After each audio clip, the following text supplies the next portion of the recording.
नमस्कार विद्यार्थी मित्रांनो, उमेद आय एस अकॅडमीच्या ऑनलाईन आणि ऑफलाईन प्लॅटफॉर्मवर तुमचं सर्वांचं स्वागत आहे. तर आपण तुमच्या 12 जुलै जी परीक्षा आहे, या परीक्षेसाठी जो PYQ महासंग्राम आणि प्रिडिक्शन लेक्चर घेत आहोत, त्याचं हे 4थं लेक्चर आहे बघा. आपण पॉलिटीचे पूर्ण 75 प्रश्न घेतलेले आहेत. त्याच्यावरती कसा अभ्यास करावा याबद्दल आपण सर्व सांगितलेलं आहे. त्यानंतर हिस्ट्रीचे 10 प्रश्न झालेले आहेत. आता हा 2024 ला जो पेपर झाला होता ग्रुप बी चा, त्या पेपर मधील हे प्रश्न आहेत आणि या प्रश्नावर आपण असं अनालिसिस करणार आहोत किंवा कसे प्रश्न विचारले जातात. तर मी तुम्हाला पाठीमागच्या लेक्चर मध्ये पण सांगितलेलं आहे की प्रिडिक्शन की व्यक्तीवरती 6 ते 7 प्रश्न येतात. तसेच बघा या पेपरमध्ये पण तुम्हाला त्याचं रिफ्लेक्शन दिसेल आणि येणारा जो तुमचा 12 जुलैचा पेपर आहे, त्या पेपरमध्ये पण सेम अशाच प्रकारचे प्रश्न तुम्हाला दिसतील. तर बघा, वेळ न घालवता आपण कसे प्रश्न विचारले होते आणि त्याची उत्तरं कशी देणं अपेक्षित आहे आणि हे प्रश्न कुठल्या सोर्स मधून येत आहेत ते आपण लगेच पाहणार आहोत. तर बघा, पहिला प्रश्न 2024च्या ग्रुप बी च्या परीक्षेमधील काय होता? तर बघा, प्रश्न खूप असा एक उद्गार दिलेला आहे आणि त्या त्या कोणाचं ते उद्गार आहे ते विचारलं आहे. तर पहा, प्रश्न कसा होता. माझ्या बैलाचे नाव ब्रिटानिया ठेवले, माझ्या आवडत्या घोड्याचे नाव टर्किश फ्लॉग ठेवले, माझ्या गार्डचे नाव जपान ठेवले, म्हणून मी जपान अगर तुर्की लोकांचा पुढारी होणे होणे योग्य होईल का? हे उद्गार मुंबई कायदे मंडळाच्या उमेदवारीच्या संदर्भात 1920 मध्ये कोणी काढले? तर मित्रांनो, असे जर प्रश्न आला तर हे प्रश्न आपल्या आपल्या अभ्यासात असणं अपेक्षित आहे का? तर असा प्रश्न आपल्या अभ्यासात अपेक्षित नाहीये की आपला अशाबद्दल वाचन होतं. तर हा प्रश्न फक्त आपण लॉजिकली सोडवायचा आहे. बघा, मुंबई कायदे मंडळाची निवडणूक आहे आणि त्याच काळामध्ये आपल्याला माहिती आहे की मुंबई कायदे मंडळाच्या निवडणुकीसाठी विविध पक्षांची स्थापना झाली होती. तर त्या पक्षांचा उमेदवार जे भास्कर जाधव होते की शाहू महाराजांनी जो पक्ष स्थापन केला किंवा अण्णासाहेब लट्टे यांचा जो पक्ष होता, त्या पक्षांच्या जेव्हा फॉर्म भरायची वेळ होती तेव्हा हे शाहू महाराजांचं वाक्य आहे बघा. आणि हे वाक्य आपल्याला माहिती आहे का? तर माहिती असणं अपेक्षित सुद्धा नव्हतं.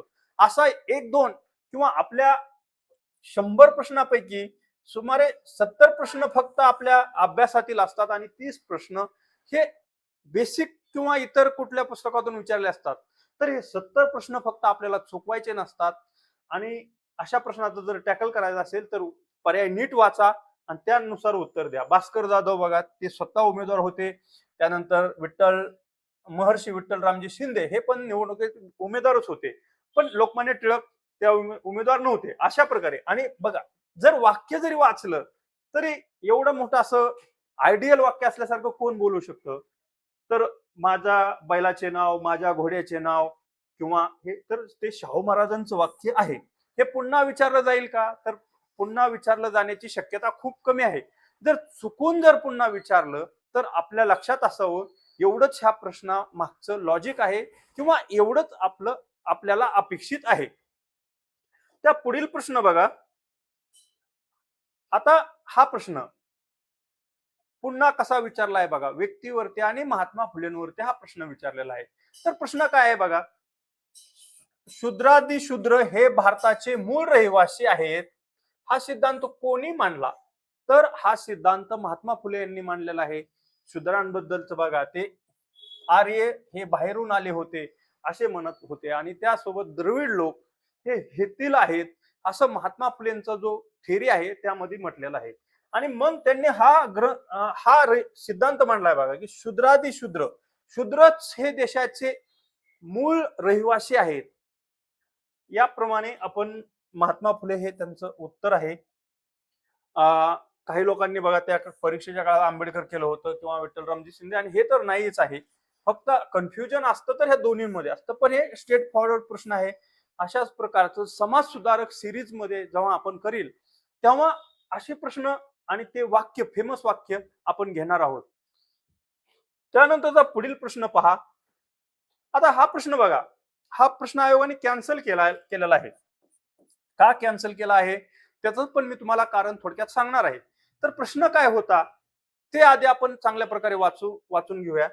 की 1895 मध्ये पुणे येथे काँग्रेसच्या अधिवेशनात सामाजिक परिषद अधिवेशन घेतल्यास मंडप जाळून टाकण्याची धमकी खालील कोणी दिली होती.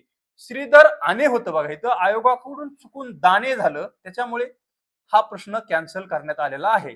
तर या प्रश्नावरून आपण काय शिकायचं आहे, तर बघा, इंडियन नॅशनल काँग्रेसची महाराष्ट्रामध्ये कोणत्या कोणत्या शहरात अधिवेशनं झाली.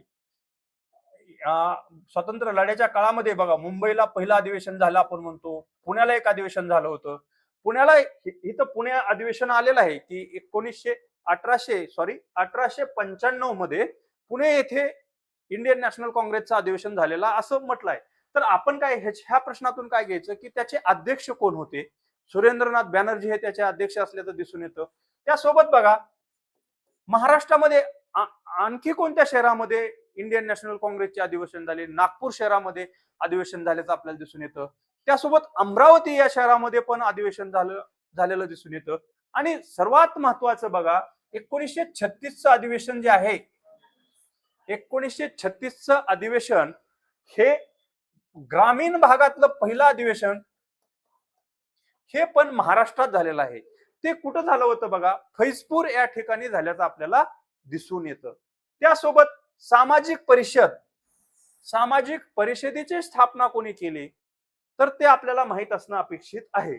आणि सामाजिक परिषदेचं जे पुणे येथे जे अधिवेशन होणार होतं ती इंडियन नॅशनल काँग्रेसच्याच मंडपामध्ये घेण्याचं ठरलं होतं, पण अशी धमकी दिल्यामुळे ते झालं नाही. आणि त्यानंतर कधीही सामाजिक परिषदेचं अधिवेशन आणि काँग्रेसचं अधिवेशन एकत्र झाल्याचं आपल्याला दिसून येत नाही. तर आपल्या महाराष्ट्रासंबंधी हा प्रश्न होता, महाराष्ट्राच्या इतिहासातील होता, म्हणून हा प्रश्न इथे विचारलेला आहे. तर याचं प्रेडिक्शन काय सांगितलं आपण, महाराष्ट्रात नॅशनल काँग्रेसची जेवढी काही अधिवेशनं झालेली आहेत ती सर्व आपण करून ठेवायची आहेत. पहिलं अधिवेशन मुंबईमध्ये झालेलं आहे. त्याच्यानंतर जे काँग्रेसचं पहिलं अधिवेशन ग्रामीण भागातलं ते सुद्धा महाराष्ट्रात झालेलं आहे. फैजपूर या ठिकाणी झाल्याचं आपल्याला दिसून येतं. तर त्याचे अध्यक्ष कोण होते, मुंबईचं पहिल्या अधिवेशनाचे अध्यक्ष कोण होते, त्यासोबत पुण्याला किती अधिवेशनं झाली, ह्या सर्व गोष्टी आपण येणाऱ्या परीक्षेसाठी करायच्या आहेत. एवढंच अशा प्रकारचाच आपल्याला अभ्यास करायचा आहे. त्यानंतरचा पुढील प्रश्न बघा, आता पाठीमागच्याच म्हणजे आपण जे काल घेतलं त्याच्यामध्येच विचारलं होतं की पहिल्या शेतकऱ्यांबद्दल महात्मा फुलेंवरती एक प्रश्न विचारला होता. तर पुन्हा त्याच्या अगोदरच्या परीक्षेमध्ये सुद्धा सेम तसाच प्रकारचा प्रश्न विचारला बघा. शेती व शेतकऱ्यांचे प्रश्नाचे पहिले भाष्यकार म्हणून कोणाला ओळखले जाते, तर आपल्याला माहिती आहे ते महात्मा फुले यांना शेती व शेतकऱ्यांचे पहिले भाष्यकार म्हणून ओळखलं जात असल्याचं आपल्याला दिसून येतं. तर लॉजिकली कसे उत्तर सोडवायचे हे आपण शेवटी एक लेक्चर घेऊ, त्याच्यावरती स्पेशल लेक्चर घेऊया की लॉजिक कसं वापरायचं, एलिमिनेशन टेक्निक कसं उत्तरापर्यंत पोहोचायचं, आणि उत्तरच माहित नसेल तरी पण अंदाज कसा लावायचा ह्या गोष्टीसाठी आपण एक स्पेशल लेक्चर घेऊया. पण ह्या लेक्चरचा हेतू उत्तरापर्यंत जाण्याचा नसून येणाऱ्या परीक्षेमध्ये आपल्याला कशा प्रकारचे प्रश्न येतील यासाठी आपण हे घेत आहोत. म्हणून आपण थेट उत्तर महात्मा ज्योतिराव फुले हे असल्याचं सांगत आहोत. तर बघा, त्यात इतर पर्याय सुद्धा आपण पाहून घ्यायचे आहे. दादाभाई नौरोजींचं कार्य असेल, कृष्णराव भालेकरांचं कार्य असेल, दिनबंधू आणि दिनमित्र ही 2 वर्तमानपत्र होती. तर दिनबंधूचे संपादक कृष्णराव भालेकर होते का दिनमित्रचे होते हे सुद्धा माहित असणं गरजेचं आहे. विठ्ठल रामजी शिंदे यांची जी ग्रंथ संपदा आहे त्याच्याबद्दलची माहिती, त्यांनी डिप्रेशन क्लास ऑफ मिशनची जी स्थापना केली होती ती कशासाठी केली होती हे ह्याच्यावरती सुद्धा प्रश्न येणं अपेक्षित आहे. ते त्यांनी केव्हा केली होती, तर 1906 मध्ये ते केल्याचं आपल्याला दिसून येतं. त्याच्यासोबतच बघा, त्या ज्या संघटनेचे अधिवेशन आहेत ते भारतातल्या विविध शहरांमध्ये झालेले, कराची असेल, मुंबई असेल किंवा लाहोर असेल, अशा शहरांमध्ये हे अधिवेशन झालेले आहेत. सयाजीराव गायकवाड महाराज ह्या ह्या ज्या डिप्रेशन क्लास मिशनचे अध्यक्ष राहिलेले आपल्याला दिसून येतात, ते सुद्धा आयोग आपल्याला विचारतं की कुठल्या 1909च्या डिप्रेशन क्लास मिशन जे अधिवेशन जे झालं मुंबई येथे, त्याचे अध्यक्ष कोण होते, किंवा त्यांचं फेमस वाक्य विचारलं जाऊ शकतं. त्यानंतरचा पुढील प्रश्न बघा. आता हा प्रश्न बघा, आपल्या महाराष्ट्राच्या इतिहासावरती सरळ प्रश्न विचारलेला आहे. पुणे येथे देशी व्यापार उद्योजक मंडळ या संस्थेची स्थापना कोणी केली? तर बघा, आपल्याला डायरेक्ट माहिती आहे, गणेश वासुदेव जोशी, गवा जोशी यांनी या संघटनेची संस्थेची स्थापना केलेली आहे. तर यांनाच आपलं टोपण नावाने काय ओळखतो आपण? ह्यांना सार्वजनिक काका म्हणून आपण ह्यांना ओळखत असतो. सार्वजनिक काका. ह्यांचा महत्वाचा रोल काय आहे बघा? पुणे सार्वजनिक सभेची स्थापना करण्यामध्ये यांचं खूप मोठं कार्य आहे. त्यासोबतच बघा, राणी व्हिक्टोरियाचा 1876चा दिल्ली दरबार झाला होता. त्या दिल्ली दरबारामध्ये यांनी उपस्थिती लावल्याचं आपल्याला दिसून येतं. त्यानंतर वासुदेव बळवंत फडके यांचं वकीलपत्र सुद्धा गवा जोशी यांनी घेतल्याचं आपल्याला दिसून येतं. म्हणजे यांच्याबद्दल ही माहिती असणं अपेक्षित आहे. आता बघा, पुढील पेपरमध्ये काय विचारलं होतं? भाऊ महाजन यांची वर्तमानपत्र विचारले होते. आणि मेन्स साठी महात्मा फुले हे खूप प्रसिद्ध नाव आहे बघा. महात्मा फुलेंच्या वर एक प्रश्न किंवा दोन प्रश्न आल्याशिवाय पेपर आपला कम्प्लीटच होत नाही. त्याच्यामुळे महात्मा फुले यांचा खूप चांगल्या प्रकारे आपण अभ्यास करायचा आहे. लोकमान्य टिळकांबद्दल सुद्धा प्रश्न येत आहेत.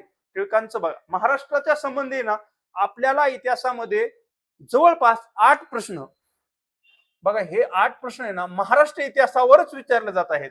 2 प्रश्न इतरत्र विचारले जात असल्याचं आपल्याला दिसून येतं. हे लक्षात ठेवा, हे खूप महत्वाचं आहे की काय वाचलं पाहिजे. कमी वेळेमध्ये जास्त आउटपुट मिळवण्यासाठी नेमकं काय हे तुम्हाला कोणी सांगणार नाहीये. तुम्हाला असं सांगितलं जाईल की इतिहासाची PYQ करा, पण कुठून करा, त्या परीक्षेची डिमांड काय? कारण मी ग्रुप सी ची मेन्स देत आहे आणि मी राज्यसेवा मेन्सचे प्रश्न करतो. ह्यात जमीन आसमानाचा फरक आहे. पहिलं परीक्षेची डिमांड ओळखा, त्याच्यावर तुम्ही काम केल्यानंतरच तुम्हाला आउटपुट मिळणार आहे. तर चला लगेच आपण पुढचा प्रश्न पाहूया. आता बघा, एक व्यक्ती, एक असं मोठं वर्णन दिलेलं आहे, त्याच्यावरून आपल्याला व्यक्ती ओळखायची आहे. तर असं दिल्यानंतर आपण फक्त वाचायचं सुरुवातीला, लगेच पहिल्याच वाक्यावरून टिक करायची नाहीये. बघा, पहिलं वाक्य काय दिलंय? ते एक महान देशभक्त विचारक, लेखक, तत्ववेता होते. करेक्ट. तर बघा, खालची सगळ्या व्यक्ती देशभक्त तर आहेतच, विचारक पण आहेतच, लेखक पण आहेत, आणि तत्ववेता आपल्याला जास्त माहिती आहे का त्याच्याबद्दल? तर नाही. चला दुसरं वाक्य वाचूया. त्यांनी डेक्कन एज्युकेशन सोसायटी आणि फर्ग्युसन कॉलेजची स्थापना केली. या वाक्यावरनं आपल्याला डायरेक्ट आपण कुठे येतो? फर्ग्युसन कॉलेजची जी स्थापना झालेली आहे 1880 साली, यामध्ये टिळक, आगरकर ही 2 प्रमुख नावे असल्याचं आपल्याला दिसून येतं. विष्णू शास्त्री चिपळूणकरांचं पण नाव त्यासोबत घेतलं जातं. तर बघा, टिळक आणि आगरकर, फर्ग्युसन कॉलेजची स्थापना, या एका वाक्यावरून आपल्याला कळलं की टिळक आणि आगरकर ह्या खालीलपैकी वाक्यात कोण आहे का? बघा, दादाबाई नौरोजी नाहीये, असं काही. गोपाळकृष्ण गोखले नाहीये. लोकमान्य टिळक बरोबर. न्यायमूर्ती रानडे त्यांचा काही संबंध नाही. म्हणजे कोण असणार आहे? तर आपल्याला डायरेक्ट माहिती आहे की लोकमान्य टिळक हे. तर आपण अभ्यास करताना अजून काही गोष्टी केल्या पाहिजेत. डेक्कन एज्युकेशन सोसायटीची स्थापना कधी झाली, कधी करण्यात आली, हे माहिती असणं अपेक्षित आहे. डेक्कन एज्युकेशन सोसायटीला छत्रपती शाहू महाराजांनी मदत केली होती का? शाहू महाराज डेक्कन एज्युकेशन सोसायटीचे सदस्य होते का? ह्या गोष्टी आपल्याला माहित असणं अपेक्षित आहे.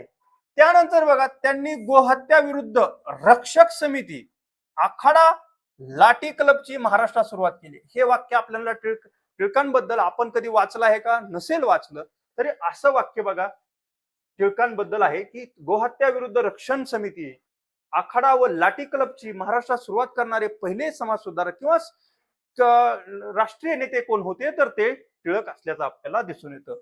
त्यांचे सर्वात मोठे योगदान म्हणजे त्यांनी भारतीयांना आदेशाचे पालन करण्यास नकार देण्याचे शिकवले. हे अशी वाक्य आपण चूक ठरवायची नाहीत की कुठल्याही बघा समाज सुधारकांनी त्यांचे सर्वात मोठे योगदान, त्यांनी भारतीयांना आदेशाचे पालन करायस नकार देणे शिकवले. असं वाक्य असेल तर आपण ह्याच्यावरून कन्क्लुजन पर्यंत लगेच पोहोचायचं नाही. पण इथं Fergusson college, Deccan education society आणि तत्ववेता.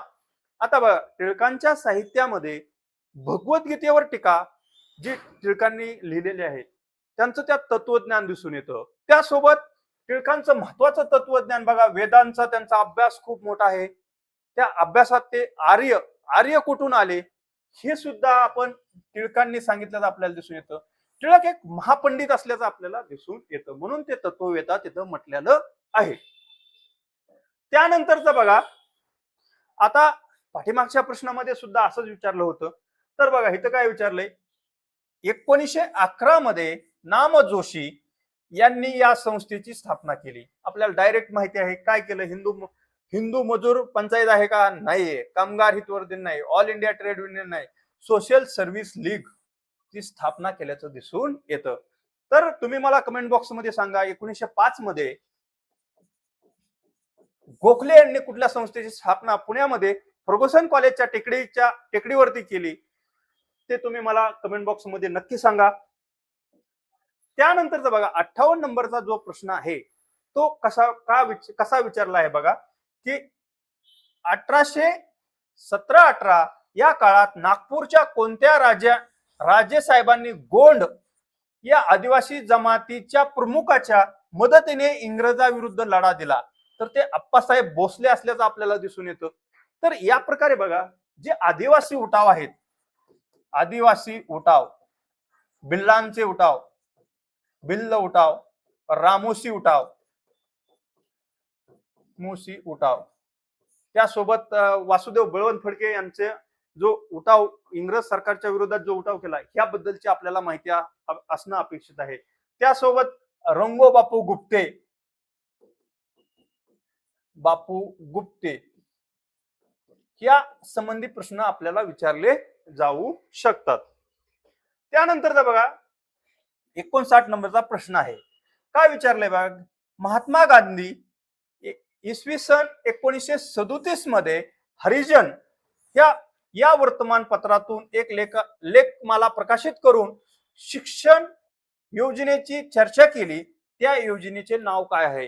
हे भारतीय इतिहासात ही योजना खूप प्रसिद्ध आहे. त्यासोबत इंडियन एज्युकेशन सिस्टीम जे आहे त्यामध्ये सुद्धा ह्या योजनेचं खूप मोठं नाव आहे. त्या योजनेचं नाव वर्धा योजना असल्याचं आपल्याला दिसून येतं. तर मला तुम्ही सांगा की वर्धा योजनेची ज्या वेळेस बैठक भरली होती त्याचे अध्यक्षस्थान कोणी भूषवलं होतं? अध्यक्षस्थान. आणि वर्धा योजना शिक्षणाबद्दलची जी योजना आहे त्या योजनेचं वैशिष्ट्य काय होती? तर बघा, गांधीजींचं तत्वज्ञान आपल्याला सांगतं की वर्धा योजना असेल तर यामध्ये कमवा आणि शिका ज्या आपली जी योजना सध्या आहे त्या योजनेचा जन्म असं म्हणू शकतो आपण की ह्या वर्धा योजनेत झाल्याचं दिसून येतं.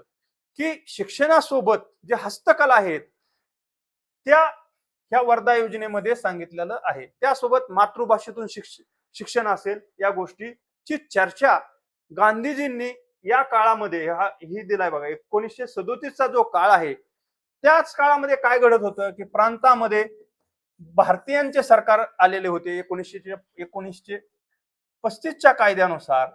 तेव्हा कशा प्रकारचं शिक्षण असावं याची चर्चा गांधीजींचं जे वृत्तपत्र होतं हरिजन त्यामध्ये त्यांनी केलेली दिसून येते. त्याच्यासाठी आपल्याला हे वर्धा योजना असल्याचं दिसून येतं. त्यानंतर इतर पर्याय बघा, सार्जंट योजना आहे, पण गांधी योजना अशी काही योजना नव्हती.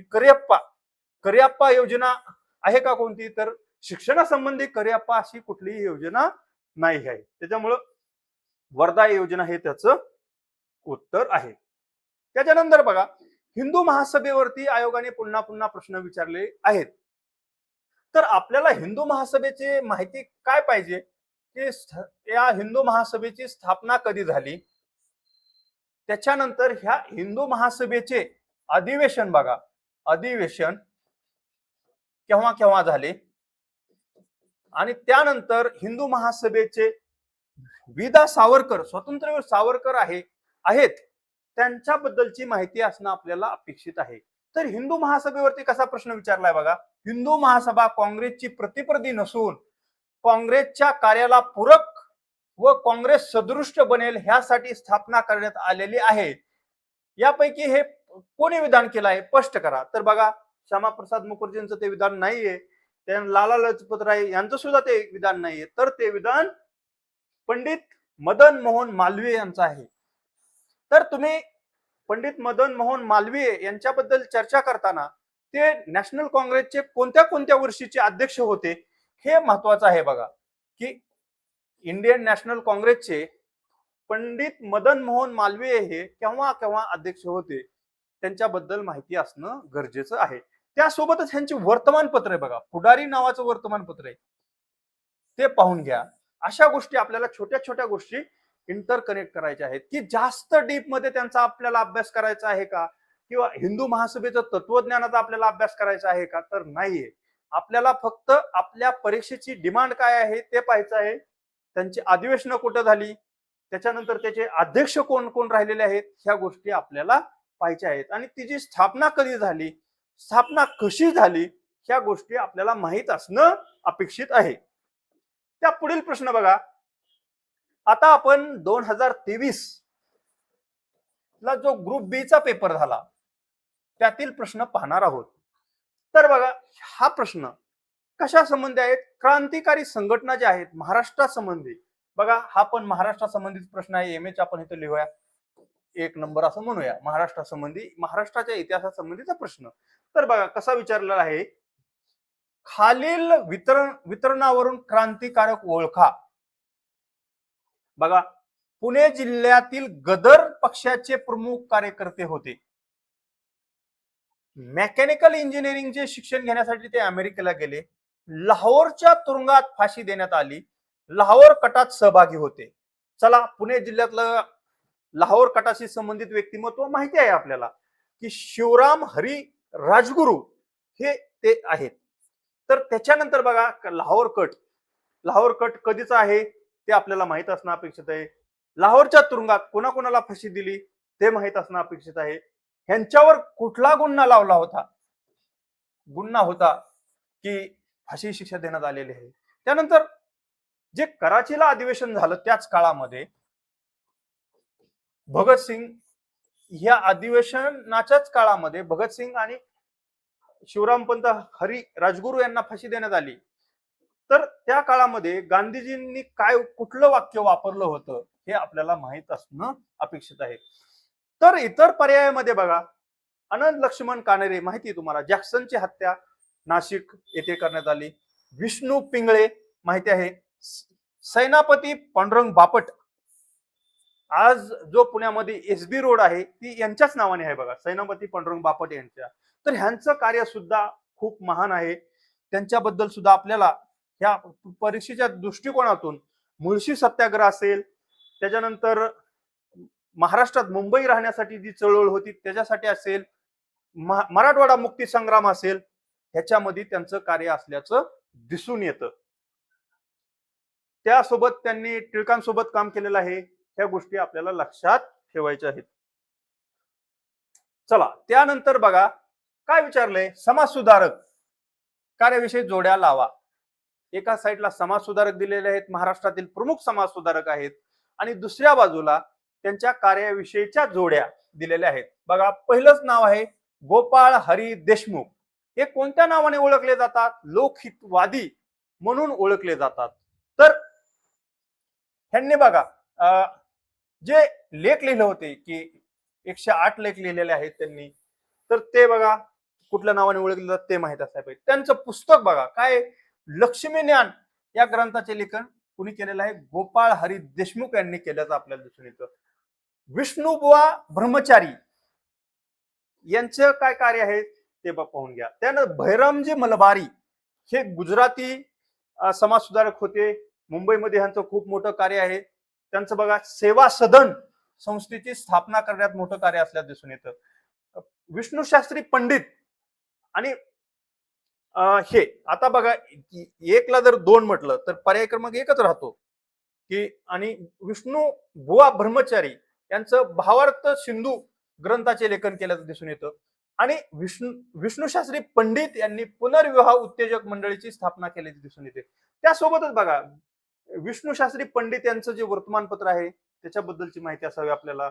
त्याच्यानंतर बहिरामजी मलबारी यांचं जे पुस्तक आहे त्याबद्दलची माहिती असणं गरजेचं आहे. त्यात गोपाळ हरी देशमुख यांचे विविध पुस्तकं त्यांनी इतिहासावरती लिहिलेले आहेत, त्याचं माहिती असणं गरजेचं आहे. म्हणजे आपल्या एक्झाम सी आणि बी ची जी डिमांड आहे ना ती डायरेक्ट आहे बघा, डायरेक्ट, की खूप डीप मध्ये आपल्याला विचारत नाहीत, फक्त आपल्याला सरळ सरळ प्रश्न येत असतात आणि ते फक्त आपल्याला कळाले पाहिजेत, एक तास मॅनेज करता आला पाहिजे, अशा प्रकारे आपण सोडवू शकतो. त्यानंतरचा बघा 73 नंबरचा प्रश्न आहे. या प्रश्नामध्ये काय विचारतात बघा, ते 73 नंबरचा, 17 ऑगस्ट 1932 रोजी दलितांना स्वतंत्र मतदारसंघ देणारा जातीय निवाडा कोणत्या ब्रिटिश पंतप्रधानांनी जाहीर केला? तर आपल्याला माहिती आहे रॅमसे मॅकडोनाल्ड हे ते तेव्हा ब्रिटिशचे पंतप्रधान होते. त्यांनी हे जातीय निवाडा जाहीर केला. जातीय निवाडा काय होता, त्याच्यासोबत पुणे करार झाला. हा पुणे करार काय होता आणि पुणे करार कोणामध्ये झाला हे आपल्याला माहित असणं अपेक्षित आहे. त्यासोबत बघा, स्वतंत्र मतदारसंघाची जी संकल्पना आपल्या इंडियन नॅशनल काँग्रेस किंवा भारतीय स्वतंत्र लढ्यामध्ये स्वतंत्र मतदारसंघाची कल्पनेचा जन्म कधी झाला, तर तो कुठल्या कायद्याने अस्तित्वात आला, तर 1909च्या कायद्याने अस्तित्वात आल्याचं दिसून येतं. पहिल्यांदा कोणाकोणाला दिले स्वतंत्र मतदारसंघ ते सुद्धा माहीत असणं अपेक्षित आहे. त्यानंतर त्याचा विस्तार 1919च्या कायद्याने करण्यात आला. त्यानंतर 1935च्या कायद्याने काय तरतूद होती, ह्या गोष्टी आपल्याला माहीत असणं अपेक्षित आहे. ही तारीख सुद्धा कधीतरी विचारली जाऊ शकते बघा, सरळ सेवा वगैरे परीक्षेमध्ये 17 ऑगस्ट 1932 लक्षात ठेवा, 17 ऑगस्ट 1932 ही तारीख सुद्धा विचारणं कधीतरी अपेक्षित आहे. कारण आपल्याला माहिती आहे की 1919च्या कायद्याची तारीख सुद्धा विचारलेली आहे, किंवा इंडियन पॉलिटिमध्ये आपण अभ्यास करताना हे पाहिलेलं आहे की प्रस्तावनेचा ठराव कोणत्या तारखेला मांडला, कधी पास झाला, ह्या गोष्टी. त्यामुळं जातीय निवाडा कधी कोणत्या पंतप्रधानांनी जाहीर केला आज इथं विचारलेलं आहे, भविष्यात विचारतील. रॅमसे मॅकडोनाल्ड यांनी स्वतंत्र मतदारसंघ देणारा जातीय निवाडा या तारखेस घोषित केला, तर ही 17 ऑगस्ट. आणि पुणे कराराची तारीख पण आपल्याला माहिती असणं गरजेचं आहे. त्यानंतर पुढील प्रश्न बघा, पुन्हा वर्तमानपत्रे आणि त्यांच्या जोड्या विचारलेल्या आहेत. तर हे पुन्हा पुन्हा असंच विचारलं जातंय बघा. मी तुम्हाला काही वेळापूर्वीच काय सांगितलं होतं, दीनबंधू आणि दीनमित्र ही दोन वर्तमानपत्र आहेत. दीनबंधू कुणाचे होते? ज्यावेळेस आपण कृष्णाजीराव भालेकरांचं पर्याय आला होता तेव्हा त्याबद्दल हे बोललो होतो. तर बघा, मुकुंदराव पाटील यांचं दिनमित्र वर्तमानपत्र आहे. 2 ला डी ला 2 जोडी बघा, ह्या 2 मध्ये आपण डायरेक्ट येतो. त्याच्यानंतर श्रीपादराव शिंदे यांचं कुठलं आहे, तर विजयी मराठा हे वर्तमानपत्र आहे. म्हणजे उत्तर पर्याय क्रमांक 3 आहे, असं आपण उत्तरापर्यंत पोहोचलो. तर त्यानंतर आपल्याला माहित असणं अपेक्षित आहे की कृष्णाजी रानडे यांचं ज्ञान प्रकाशन आणि वीरेश्वर छत्रे यांचं ज्ञान सिंधू, एक ख्रिस्ती धर्माविषयीची वर्तमानपत्र आहेत बघा, ज्ञान सिंधू. तर हे गोष्टी आपल्याला माहित असणं अपेक्षित आहे. येणाऱ्या भविष्यातल्या परीक्षेसाठी काय आहे, एक कोठून पब्लिश होत होते ते माहित असणं अपेक्षित आहे. त्यासोबतच बघा, दिनमित्र हे वर्तमानपत्र ग्रामीण भागातून प्रसिद्ध होणारे पहिले वर्तमानपत्र आहे. तर मला तुम्ही सांगा की हे कोणत्या गावातून प्रसिद्ध होत होतं, ते कमेंट बॉक्स मध्ये तुम्ही नक्की आम्हाला सांगा. चला पुढील प्रश्न पाहूया. प्रश्न क्रमांक 75, सरळ साधा प्रश्न काय विचारला आहे बघा, इंग्लिश राज्यात पोटभर अन्न मिळत नाही हा लेख कोणत्या समाज सुधारकाने लिहिलेला आहे? बघा, ब्रिटिश राज्यावर टीका करणं किंवा आपल्या प्रखड लेखनशैलीचा उल्लेख असलेले समाज सुधारक.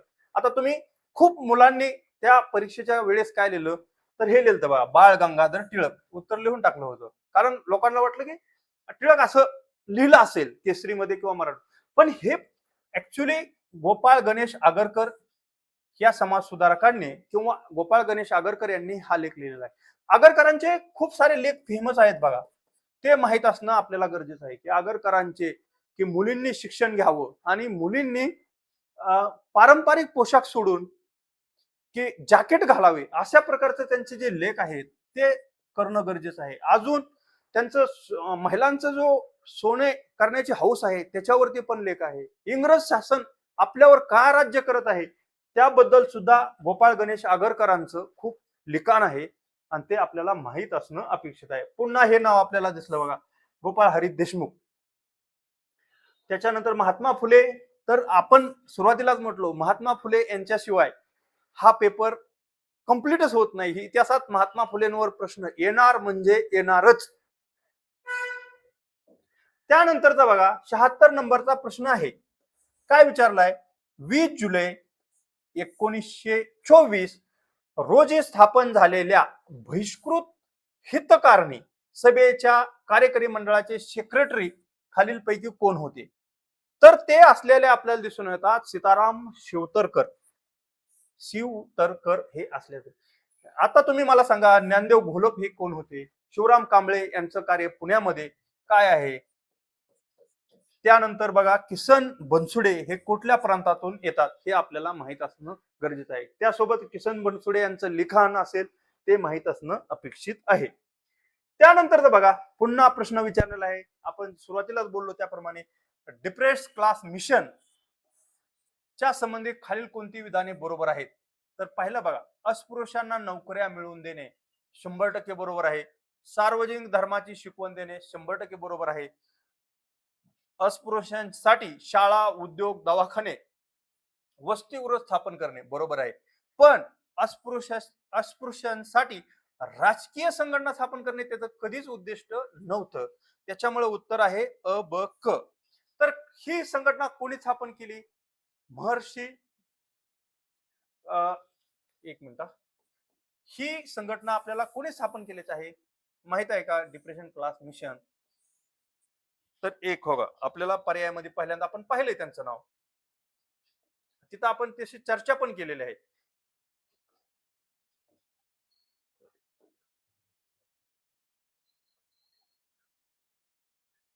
महर्षी विठ्ठलरामजी शिंदे यांची संघटना आहे.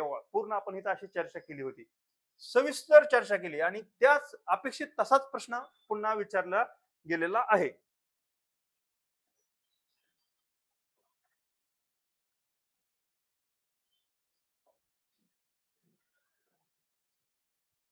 हा, तर अजून ह्या संघटनेबद्दलची, ही संघटना कधी स्थापन झाली बघा, मी तुम्हाला असं सांगतो की दसऱ्या दिवशी संघटना स्थापन झाली होती. तर दसरा कुठल्या महिन्यात असतो त्या जनरली त्या ती तशी तारीख तुम्ही लक्षात ठेवा की सप्टेंबर ऑक्टोबर मध्ये दसरा असतो. दसऱ्याच्या दिवशी संघटना स्थापन झाली. तिचा हा उद्देश होता. हिचे विविध ठिकाणी अधिवेशन झालेले आहेत ते खूप महत्वाचे आहेत.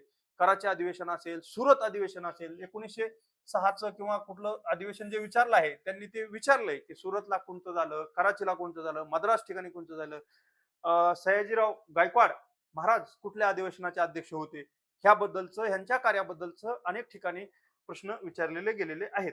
त्यानंतर बघा, गव्हर्नर जनरल रिचर्ड टेम्पल यांनी कोणत्या भारतीय नेत्यांना द मोस्ट डेंजर मॅन असे असा उल्लेख केलेला आहे? तर ते आहे न्यायमूर्ती महादेव गोविंद रानडे असल्याचं दिसून येतं. तर यांच्याबद्दलचं बघा आपल्याला सगळे माहिती असणं गरजेचं आहे की रानडे बद्दलचं. रानडेंचं शिक्षण कोठे झाले? त्यांचं शिक्षण पहिले पदवीधर मुंबई विद्यापीठाचे, मुंबई हे मुंबई विद्यापीठ आहे, त्याचे पहिले 4 पदवीधर होते त्यापैकी एक रानडे आहे. त्याच्यानंतर त्यांनी न्यायमूर्ती म्हणून कुठे कुठे काम केलेलं आहे? ते मुंबई हायकोर्टचे न्यायाधीश होते. त्यानंतर त्यांचे ग्रंथ असतील.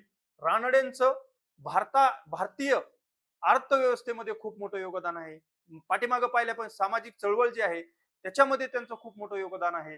त्याच्यानंतर त्यांचं लिखाण राईज ऑफ द मराठा असे प्रकारचं जे लेख त्यांनी लिहिलेले आहेत ते खूप महत्वाचे आहेत. त्यानंतर त्यांनी औद्योगिकरणावर जोर दिलेला दिसून येतो बघा. औद्योगिकरण की भारतात औद्योगिकरण होणं गरजेचं आहे याबद्दलचं. आता झालेल्या डिस्क्रिप्टिव्ह मेन्स मध्ये सुद्धा रानडेंचं आर्थिक योगदान आणि भारतीय इतिहास या असा प्रश्न विचारलेला आहे. म्हणजे अशा प्रकारचं आपल्याला अभ्यास करायचा आहे. त्यानंतर बघा चुकीची जोडी विचारली बघा. चुकीची जोडी विचारलेली आहे. तर वाचूया आपण. सर सय्यद हुसेन भारत संयुक्त भारतीय देशभक्त संघाची स्थापना. तर हे बरोबर आहे. सर सय्यद पण बरोबर आहे. सर सय्यद अहमद आहे इथं बघा. हुसेन हे आयोगाने तर ट्रॅप दिलतात, चुकीचं आहे. डब्ल्यू हंटर भारतीय मुसलमान हा त्यांचा ग्रंथ आहे.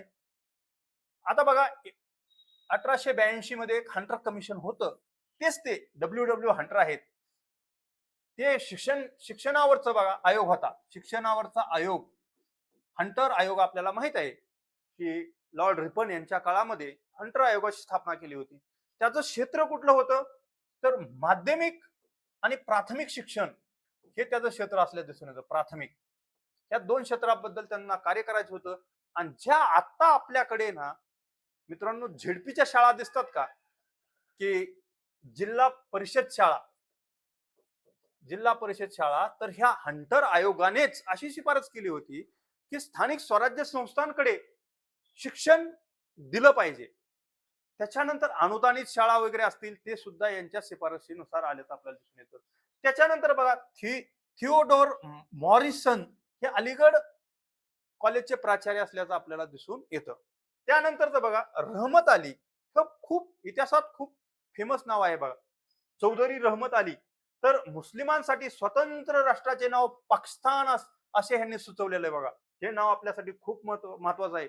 जेवढं मोहम्मद अली जिना यांच्या नावाबद्दलच आपल्याला माहिती असतं की मोहम्मद अली जिनाने द्विराष्ट्र थेरी, दोन राष्ट्र थेरी मांडली, तर ते पाकिस्तान हे नाव सुरुवातीला 1932च्या आसपास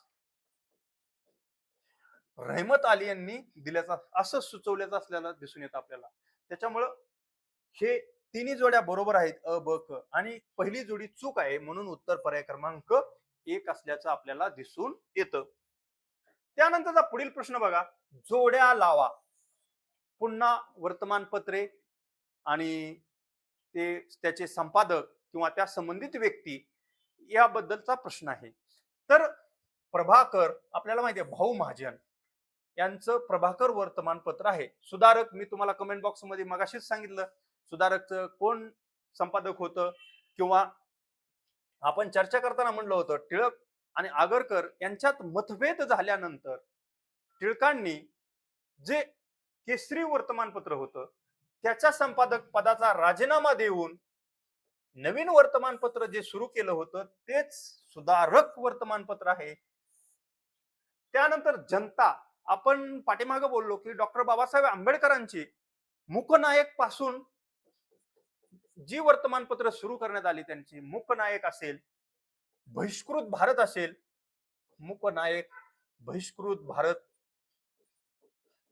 त्याच्यानं जनता, समता आणि समता ही वर्तमानपत्रे आहेत. त्यापैकी बघा इथं जनता विचारलेलं आहे, त्याची जोडी आपल्याला नंबर 2 डॉक्टर बाबासाहेब आंबेडकर. तर मला तुम्ही हे सांगायचं आहे की बघा ह्याचा सिक्वेन्स लक्षात ठेवा. मूकनायक कधी सुरू करण्यात आलं, त्यासोबतच बहिष्कृत भारत कधी सुरू करण्यात आलं, त्यानंतर जनता कधी सुरू करण्यात आलं, समता कधी सुरू करण्यात आलं, आणि महाराष्ट्र धर्म ही पुस्तक किंवा वर्तमानपत्र असेल ते विनोबा भावे यांचं आहे.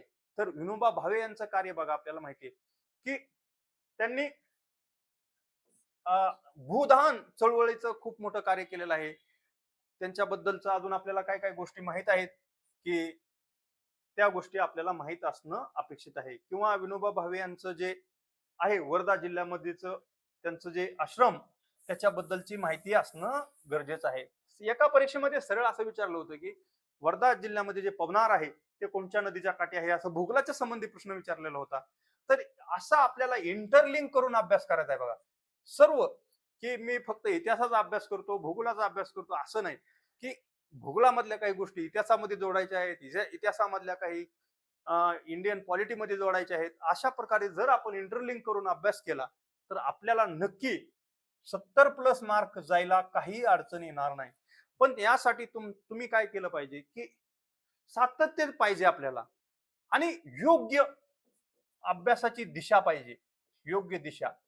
ही जर दिशा असेल ना तुम्हाला योग्य दिशा, तरच तुम्हाला मार्क पडतात. नाहीतर आज मार्केटमध्ये ही नोट्स दिसत आहे, यांच्या नोट्स खूप फेमस आहेत, ह्यातून प्रश्न येतील किंवा वन डेची मला कोणाची नवीनच 50 पानाची नोट्स मिळाली आहे, इतिहास कव्हर होईल, असं होत नसतं मित्रांनो.